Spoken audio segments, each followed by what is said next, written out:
Every year, millions of Americans celebrate the 4th of July by sizzling hot dogs, hamburgers, and other American classics on the grill. And while this holiday weekend might not be like past years, we should always practice food safety. Here with tips for grilling food safely this Independence Day weekend is USDA Food Safety Expert Meredith Carothers. Hi, Meredith.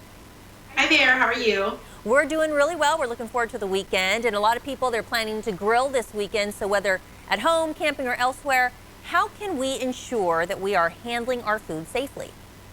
Sure, absolutely. So we recommend 4 food safety steps all throughout the year, but especially for this 4th of July season. Those 4 steps are going to be clean, separate, cook, and chill. So for clean, you always want to start with clean hands, utensils, and surfaces as much as possible. If people are out camping or outdoors and may not have access to running water or clean water, using things like a moist towelette or hand sanitizer with at least 60% alcohol content is going to be a great alternative to water and soap in order to keep your hands clean.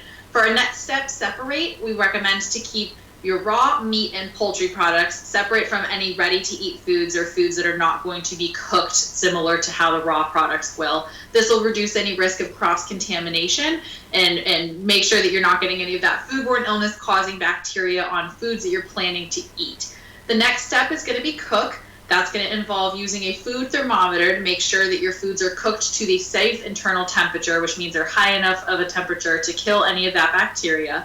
Lastly, for chill, that's going to mean a few different things for this 4th of July holiday. You're going to want to start with any of your perishable foods in a cooler or in the refrigerator, keeping them nice and cold while you're transporting anything from party to party or, while you're camping or outside, making sure that those are staying at a cold temperature to prevent bacteria growth during the summer hot weather.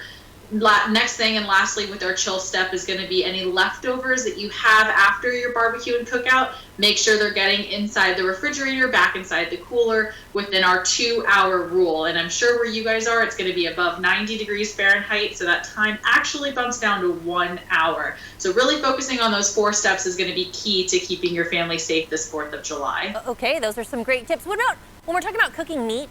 A lot of people think, oh, there's grill marks on it. That means it's done. Is that right?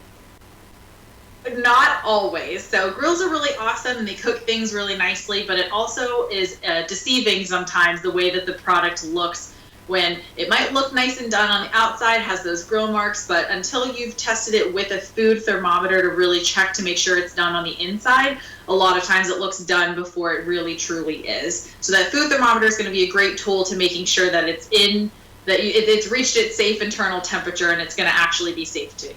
All right, Meredith Carothers with the USDA. We want to thank you for joining us with these tips. Good stuff to be thinking about as we cook this weekend. This interview involves commercial content. The products and services featured appear as paid advertising.